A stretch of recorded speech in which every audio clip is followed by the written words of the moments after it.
Hi, I'm Nathan Watson. I'm here with Lieutenant Donnie Mundon. How you doing, Donnie? I'm doing great. How are you? I'm doing good. So what are some positive aspects about your job?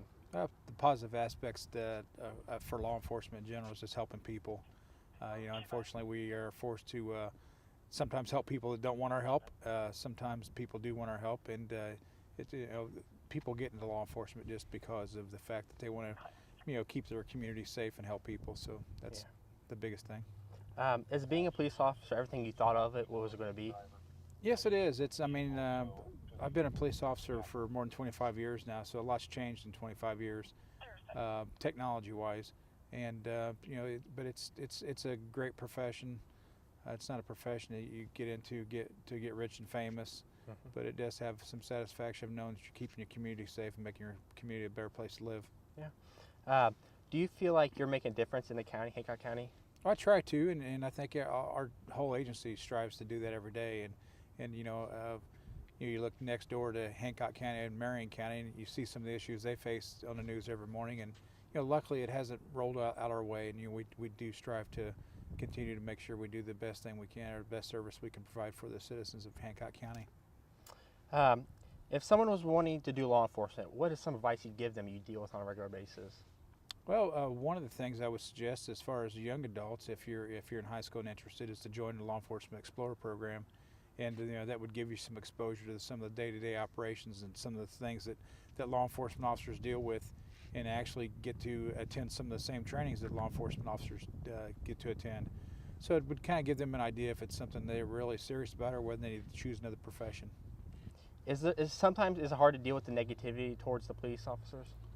Well, no, I think that law enforcement officers in general have a pretty good tolerance for dealing with negative criticisms, either from the public or from the people they deal with, and sometimes even internally. But it's not easy. I mean, it's one of those things that you have to expect, and it's one of those things that we learn to deal with on a day-to-day basis. It's unfortunate, but there are some very good police officers in this community. And I think people in our community realize that. Mm-hmm. Yeah, and that kind of leads me to the next question. Because in other states, there's been problem with police officers and stuff. So do Hancock County treat you with respect? Yeah, we still, 99% of our community is law-abiding citizens who respect law enforcement and would help us if we needed help if they saw us on the roadside with issues. Obviously, there's always going to be the people who don't have respect for law enforcement or society in general. So we just don't take it personal. We strive to do our job professionally as we can every day, and just deal with things as they come along. Yeah, because when I do the fair, there's not much to do because most people there are behaving. What is the worst part about those negative comments that have been going on? It's just it's a morale killer. I mean, it affects the morale of the department. It's not just our department. It's every department in the United States right now, it seems like. Occasionally when you have stuff that happens in metropolitan cities, you can kind of shrug it off as that it's, just because it's a metropolitan city. But then when you see some of the smaller communities being affected by the same thing, you realize, that same thing could happen right here in Hancock County. And, like I said, with the professional men and women that we have in Hancock County, not only from the Sheriff's Department, from all the local police departments and state police, I think that, we deal with it pretty well. How would you define protect and serve? Well, it's pretty much self-explanatory. Yeah. I mean, we show up to work every day with the goal of doing what we can to make sure that the people in Hancock County are safe and secure, and not only them being safe and secure, but for the people that I supervise, I want to make sure that they're safe and secure as well. Our goal is to show up to work every day, do our jobs the best we can, help each other out, and go home safely. That's the 4 objectives that we have on my shift every day. What is the Sherrif Explorer program? Sherrif Explorer program is through the Boy Scouts of America, and it's a program designed to expose young adults age 14 to 19 to law enforcement situations with training, and to actually be a part of the Hancock County Sheriff's Office, and just to attend trainings, firearms, and accident investigation, domestic violence issues, any kind of training that a police officer would receive at the Law Enforcement Academy. We have abbreviated versions of that the Law Enforcement Explorers participate in, and first aid training and firearms training and those types of trainings as well. And it just exposes the young adults to day-to-day operations of the sheriff's office, and like I said, hopefully encourage them if that's what they want to do to pursue that career. And occasionally there'll be somebody that decides, this is not for me. I'm going to choose a different career, and it's better to choose that now and decide that now when you're in high school rather than once you get a college degree or you've been out of school looking for a job. How would someone get involved with the Sherrif Explorer program? I'm the coordinator for the program, so that they can contact me. I can give you my email address if later on. You can put that on the screen, and I'm welcome to, or anybody's welcome to contact me, and we'll set up arrangements to meet and talk about the program with their parents or guardian. And if they choose that's what they want to do, we'll get them signed up. How does being the leader of Sherrif Explorer program help you as a police officer? Well, I get to work with a lot of the young up-and-coming police officers in our community. I know that there's been a few explorers that's went through the program recently that's went on to be police officers, and I kind of take pride in the fact that maybe I was a little part of that, and that they'll be good police officers, and hopefully can continue to serve our community as well as what I've tried to do every day I come to work. Yeah, and when you listen to police scanners, you notice that police officers like the sheriff, they're designed to certain areas. How are they designed to certain areas? Well, our Hancock County Sheriff's deputies can patrol anywhere in Hancock County. Now, we do have primary responsibilities out in the rural areas. For instance, here in Greenfield, the city police take care of most of the calls for service. But if I'm driving here downtown Greenfield and see somebody commit a crime, whether it's a speeding, traffic infraction or whatever, I can still act as a police officer just like as a Greenfield police officer. In the small towns like Nepalestine and Fortville, McCordsville, Shirley, Wilkinson, they have their own police departments as well, but some of those departments don't have 24-hour service, so we assist them, and when they don't have an officer available or working, we send one of our officers to take care of the calls for service. And they help us out as well. I mean, if I get a call up by Fortville, as a matter of fact, you might hear my radio, there's a crash that's working up in Fortville that's actually in the county's jurisdiction, but because they're the close proximity to Fortville, the Fortville Police Department's there before us and helping us get things stabilized so we can do our investigation. What kind of education would you need to become a police officer? Well, the minimum requirements is a high school diploma or GED, but I'll be honest with you, it's become so competitive the last 10 or 15 years that if you have the bare bones minimum, that's probably not going to be sufficient to get serious consideration. I would recommend either a 2 or 4 year degree in either law enforcement or criminal justice, and even prior military. If somebody's not a college person and want to go to the military, go into the military and get some military police training, and that also will assist them in hopefully getting a career in law enforcement. Are the sheriff rankings different from the Greenfield Police or the Indiana State Police, like the ranking systems? No, the ranking system is basically the same. I mean, we all have the sheriff is the lead of our agency, where at the local agency it'd be a chief of police. But once you get down past that, you have majors and captains and lieutenants and sergeants and patrol officers or deputies. So the rank structure is about the same. It's just the top dog is called something different, either the chief of police or sheriff, depending on what agency you work for. My last question is, what is Police Academy like? Well, it's like a mini boot camp. It's 16 weeks. It's out at Plainfield, and every police officer in the state of Indiana is required to attend the Law Enforcement Academy within a year of being appointed or hired by a police agency. And you go through college-type classes most of the time, but outside of the classroom stuff, you have actual physical accident investigations. You have some scenario-based training situations, firearms training, defensive tactics, crime scene management, where you do photography and so forth. So it's kind of like just an intensive 16-week college class, basically, for police officers. Okay. Thank you for coming out, Donnie. No problem.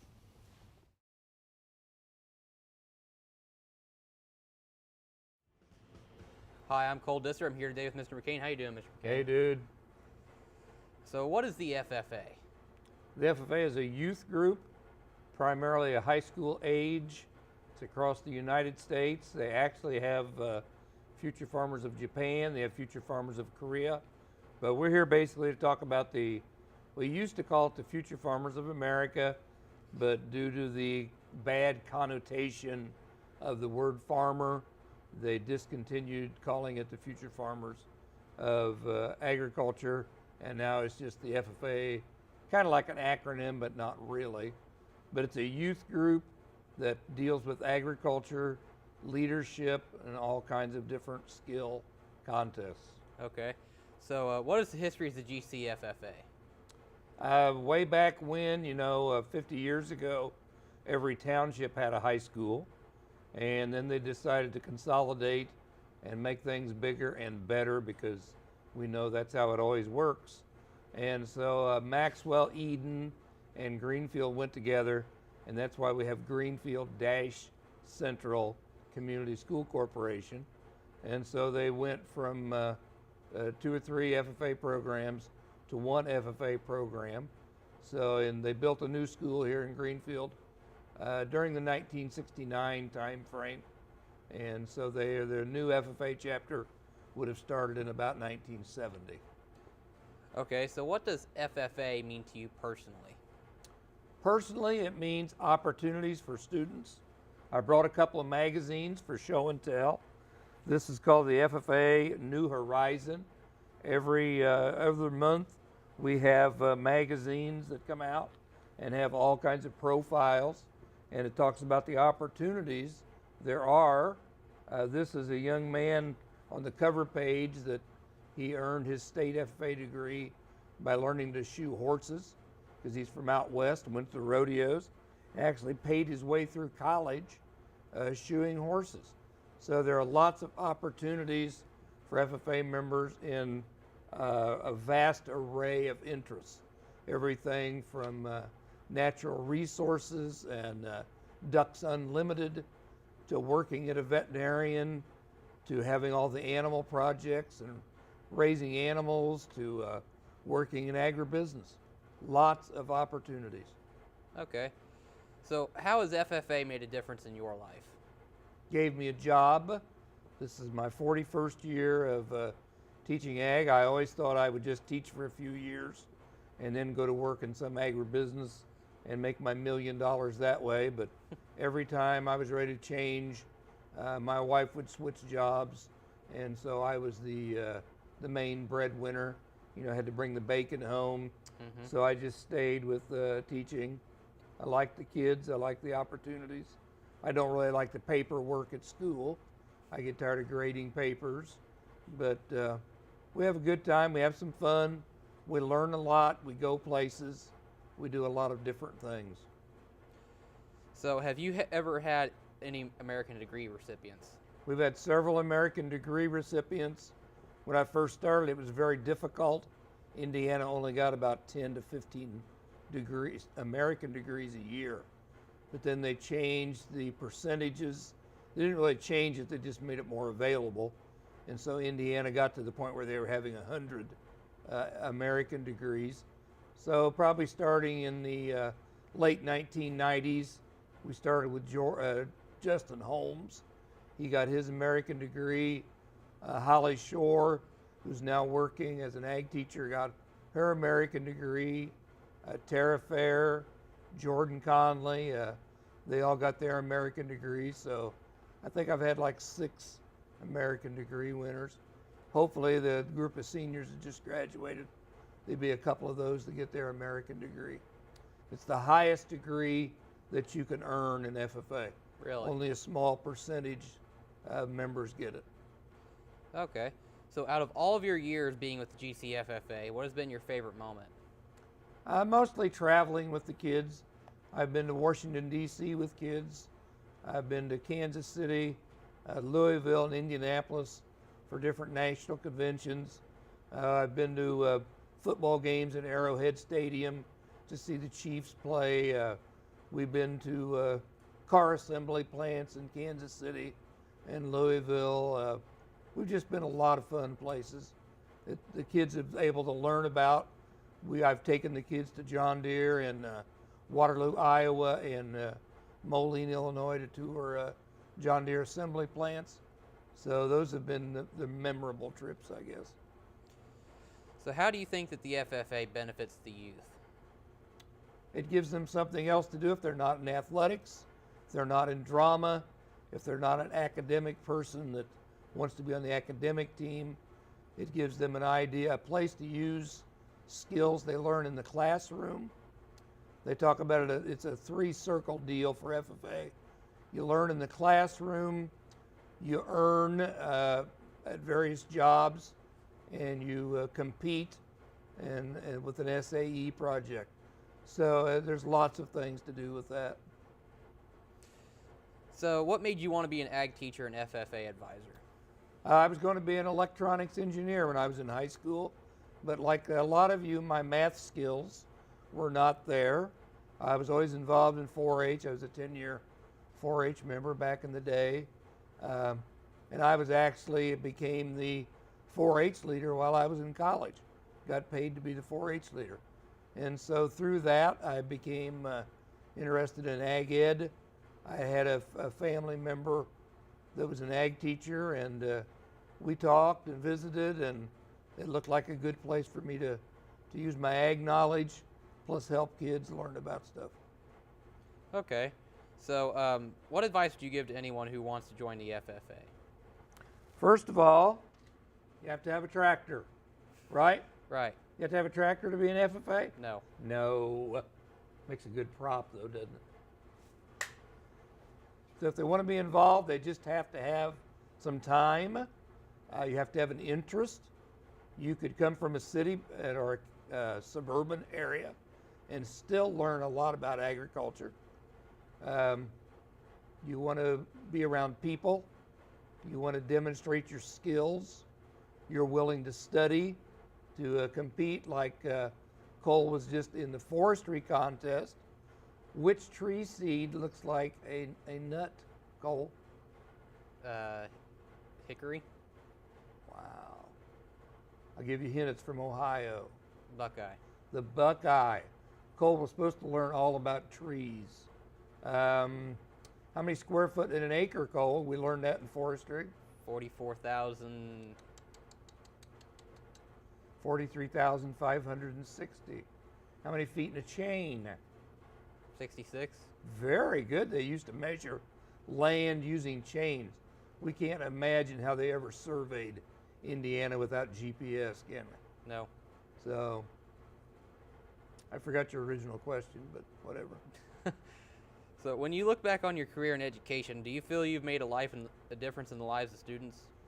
I've had so many kids that went on to become successful. The current major in the Sheriff's Department is a former FFA president. The current captain in the Greenfield Police Department is a former FFA president. I've had 3 girls become ag teachers. 2 of them, one is teaching up in Fort Wayne, one teaches in Pendleton, one taught in Southmont, but she now works for Dow Agri Services. And she told me the other day she flies back and forth between Brazil. And who would have ever thought a kid from Greenfield, come from a farm, would be doing that kind of living? All right, well, thank you for your time today, Mr. McCain. Been good to work with you, Cole. Same here.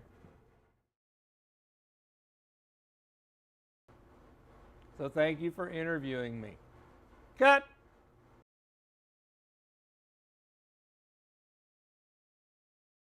I'm Cooper Hansen, and I'm here with Parker West. How you doing? I'm good, Cooper. How are you? Pretty good. So how was your drive over here, like all the way from Richmond? I mean, it wasn't too bad. I got up semi-early. I stayed up late because that's how college nights usually are, staying up late and getting up early. But traffic was a little bad. I got here a little late, but it all worked out. Got here a little bit earlier than I expected, since I drove pretty fast all the way here. Mm-hmm. So what do you think about the competition in the HHC in Hancock County, about how it's increased over the years? Because in the year 2000, Greenfield won its first conference meet, and can you guess the average time? Probably somewhere around mid-17s. 18:23. Oh, okay. So yeah, it's definitely moved up since then. Mm-hmm. Whenever I was in high school, I wasn't in the HHC, but I went to Eastern Hancock, so I was still in Hancock County, and all county was top 10, and then the year after I graduated, after I placed 14th my senior year, they moved to the top 15. So that was a little frustrating, but the competition overall has really stepped up, from especially Greenfield-Central and Mount Vernon. Like Rush and Noble from Mount Vernon definitely had a big year, definitely putting Mount Vernon and Hancock County on the map, along with Zach Bishop. He had a pretty solid high school career, so I think him, along with Noble and Rush, and I think Greenfield-Central and Mount Vernon as a team, I think that they really put him on the map. And Parker Jones also getting in there from Pendleton. Oh yeah, the HHC also definitely. The 3 all-state runners all in just this one small conference, especially with Noble placing 4th, and then Rush and Jones right around 20th. It's really awesome year for the HHC. And we're kind of looking up for Greenfield here because we've got a lot of returning runners, so we're excited to see what we can do. So which HHC runners and Hancock County runners or individuals and teams do you think will be state caliber in the coming years? Well, Parker Jones is already a state caliber runner. He was 18th at the state finals, and he's coming back next year. I think his teammates, especially Luke Upton, who's a freshman, who was one of the top freshmen in the state this year. I think he won some AAU national championships, I'm pretty sure, in middle school. I've seen that, yeah. So obviously whenever you're the best in the country at a younger stage, once you start getting older, you're just going to get better, and I think he's definitely going to be a national caliber runner. Pendleton Heights as a team is looking really good. I'm pretty sure they only lost 1, maybe 2 guys, and they qualified for state. They probably should have placed higher than they did, but I think next year, with that fire that they've got from this year, I think they'll definitely be up there as well. Also, during my interview with Parker West, I talked to him about how some people think that the IHSAA should have a class system. So here's what he thought about that. I definitely think that they shouldn't. Indiana and Hawaii are the only 2 states in the whole country that don't have a class system for cross country and track. So I think it kind of makes Indiana unique in a way, and the fact that there's so much diversity around the state, and coming from a small school, a lot of people think that I would be against a classless system, but definitely I think that it helps the smaller schools compete with the bigger schools, and it gets them that elite competition. They might not have as much success in the state tournament, but cross country is such a unique sport that like what you put into it is what you're going to get out of it. So a small school runner could just put in the work to be an all-state runner and get up there. Connor Sorrells in 2013, I believe, was state champion. He was from Bar Reeve, and he graduated with like 20 kids in his class, and he had 2 other all-state teammates. So it's not like they let their small school be an excuse for mediocrity. They put in the work, and they got up there themselves. They didn't let their school size affect how they ran. Like Curtis Eckstein from Oldenburg Academy, he's from a pretty small school. Yeah, Oldenburg's a pretty small school. I think he'll definitely be a state champion next year. Oh yeah. But a lot of people make the team argument, like Carmel winning the girls team, the boys team, the girls individual, and the boys individual doesn't really help this argument. But the thing is, Carmel's built like a dynasty, and every year it's always different. Like West Lafayette is considered a small school, and they beat Carmel last year, so it's not impossible for a small school to beat these top dog teams.